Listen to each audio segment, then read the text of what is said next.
Hey everyone, welcome to episode 5 of the Book to Paid Speaker Blueprint. I'm your host, Sean Douglas, and before we begin, you know the drill. Subscribe, rate, and review. And if you're listening to us or watching us on YouTube, please make sure that you subscribe above and like the videos. You can actually bookmark the episodes and save it to a playlist so that you can have them and reference them back whenever you need to. Today, what I want to talk about is the difference between free gigs, low fee gigs, premium engagements, and dive into the speaker world in general. In episode 4, I talked about speaker fees specifically, and I really wanted to dive deep into that because it's such a hot topic. So today, I'm going to tell you about the speaker business behind the scenes. It's very glamorous for someone to look at another speaker on stage. It looks very glamorous for someone to see a crowd of people.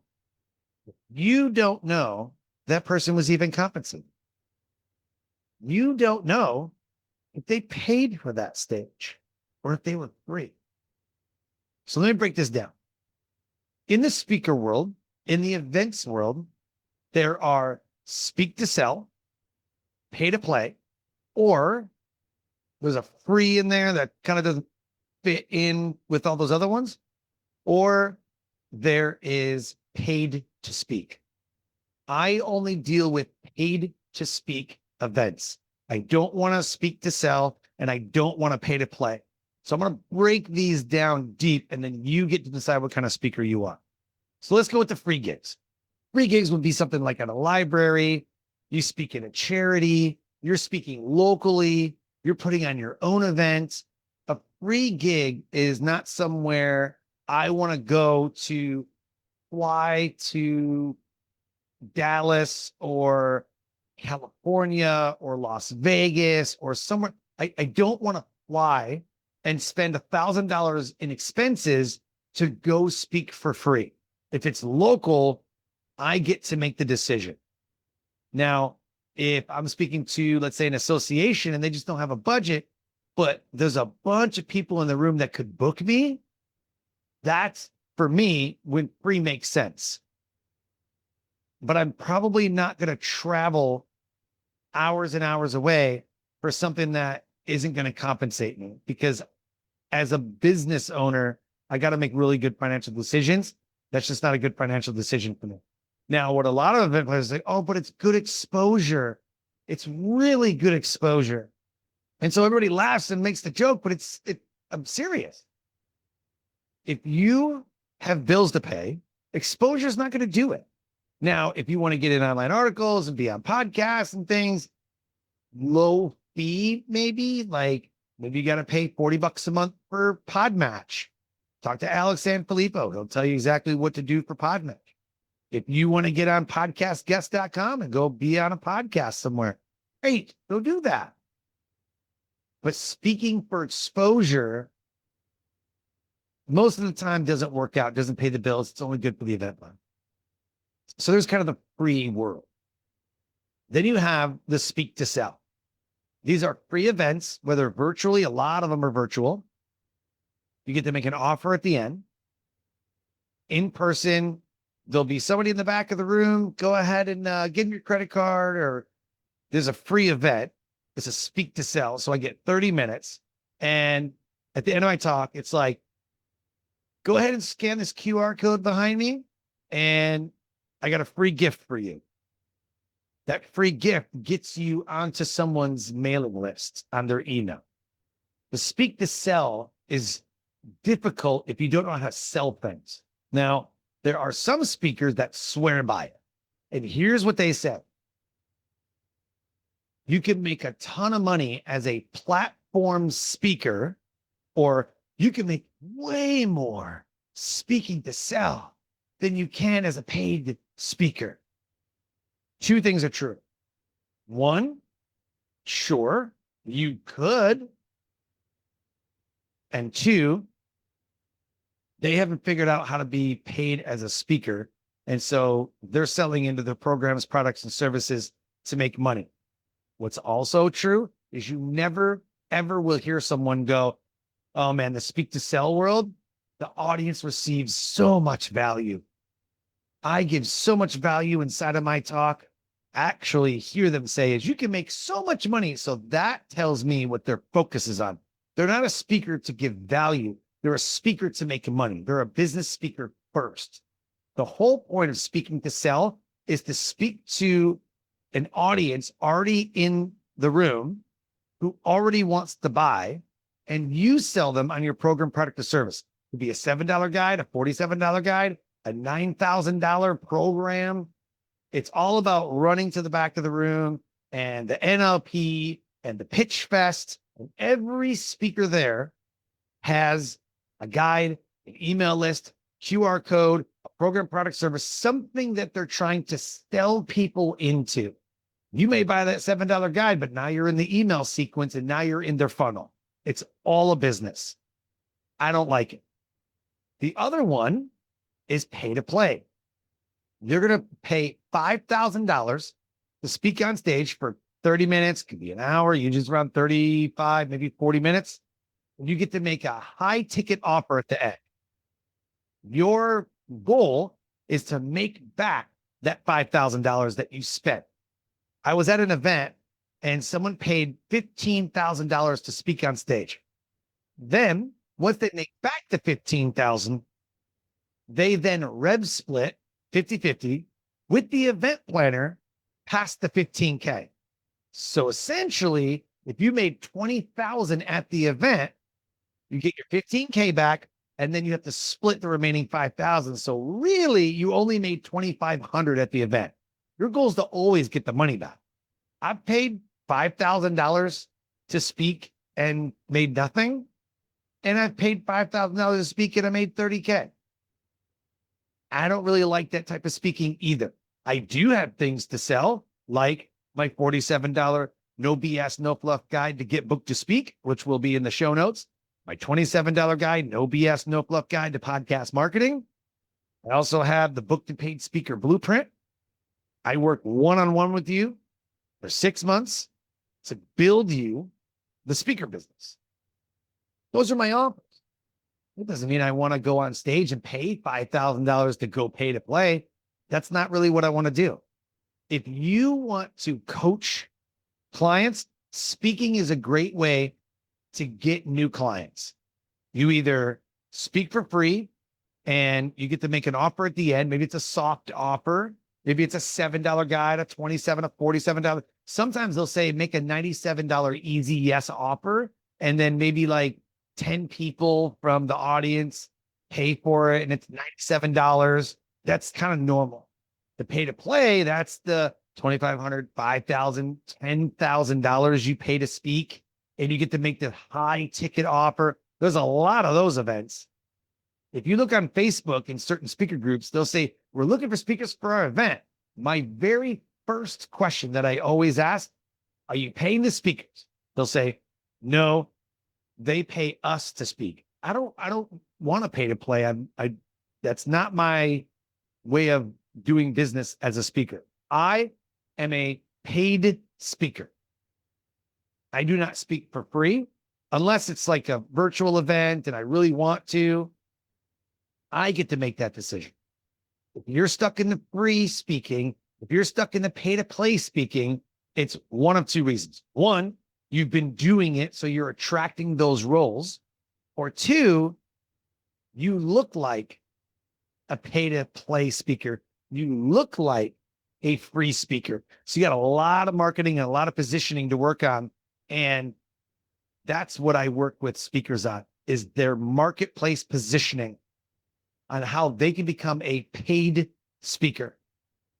Matthew McConaughey tells a story where he wanted to get out of the rom-com movie realm. He talks about how he was stuck in the wheel of all the rom-coms because that's what he was known for. When a rom-com comes, you have the Matthew McConaughey hunk going there and the girls and this and whatever. He's falling in love with this girl or whatever the script is. He's like, I want to do that. I want to do other roles. I want to do like action and excitement and drama. Like he really wants to do that. And they said, no, man, these roles, but this is your lane. And he's like, I don't want to do that anymore. So Matthew McConaughey turns down an $8 million role. He's like, no, thank you. I don't want to do rom-coms. I'm looking for something else. But nothing was coming in. And he was getting a no from everybody. Matthew McConaughey is getting a no from other films. Why is that? He's not an action star. He's not a drama star. He's a rom-com star. That's what he was known for. So now you got to break the position. They come back to him, 11 million. He's like, sorry, I can't. No, I can't. They came back at $14 million. And he's like, let me see the script one more time. Hold on, let me see. He looks at the script and he's like, I really don't want to do another rom-com. He said, I was really worried after 6 months, nothing coming in. No rom-coms, no movies, no nothing. For a year, he's like calling his agent, freaking out. 18 months go by. He hasn't been booked in a film. All of a sudden, little film came and he's like, let me look. 24 months later, another film. He kills those. And now he was booked for all kinds of things. He had to wait a year and a half, 2 years to break that positioning until he started getting the roles that he really wanted. Same goes for you. I was paying to speak. I was speaking for free. And I told the universe, I said, no more. I'm not a free speaker. I am not a pay-to-play speaker. And I put into the universe, I only attract paid speaking gigs. And I only attract the one that paid me what I'm worth. Guess what happened?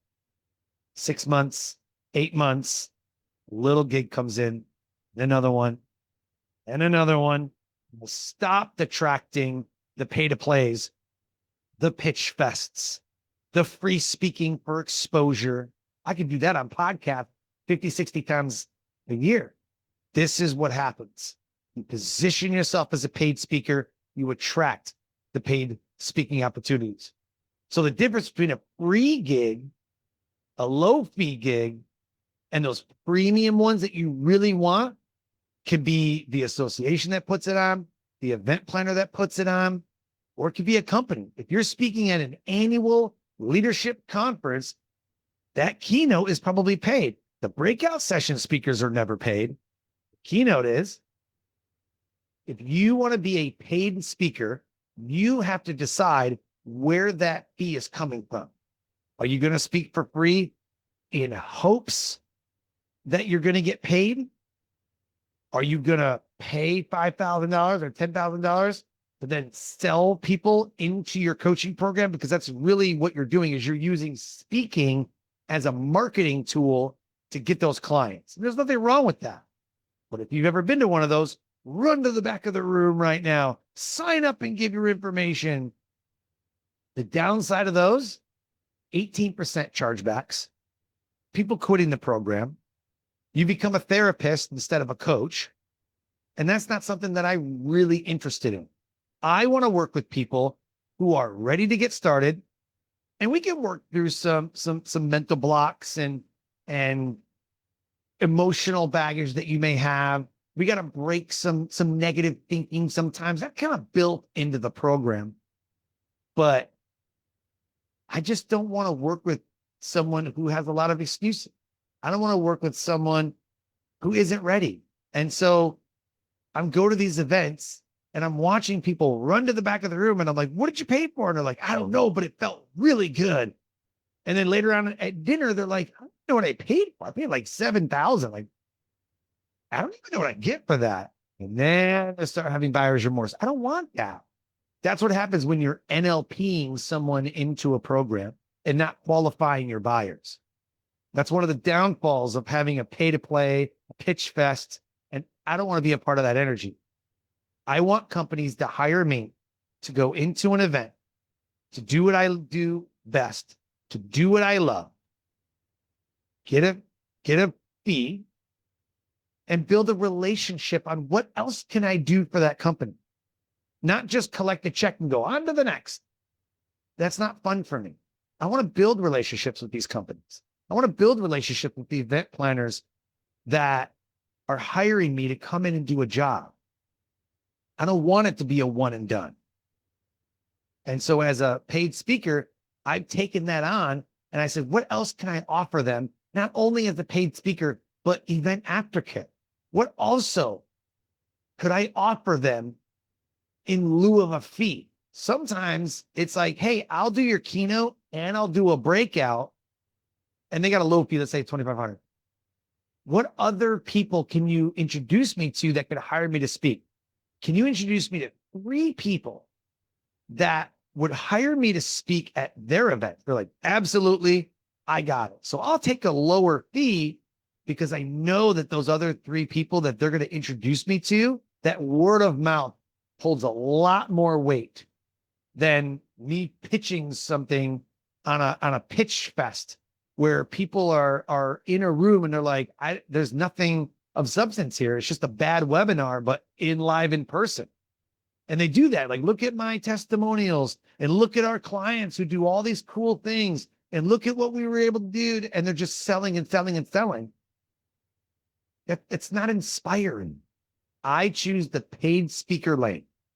And if that's the lane that you want, come and talk to me. Send me an email at Sean, S-E-A-N, at The Success Core, spelled C-O-R-P-S. Send me an email. Tell me you heard this episode, and let's talk. Let's figure out your lane for paid speaking, no matter where it comes from, and we'll work with you to make it happen. I hope this helps. I hope it decides your path of where you want to go as a speaker. And join us in episode 6, where we talk about marketing, visibility, positioning yourself as an expert in your niche, the role that social media plays in building your speaker career, and maybe you want to have a podcast or a blog to attract those speaking opportunities. In the next couple episodes, we're going to talk about marketing and visibility. Join us, hit the subscribe button on YouTube, on your favorite podcast platform. And if you have any questions, in the show notes, all the links, everything you need, come and check us out.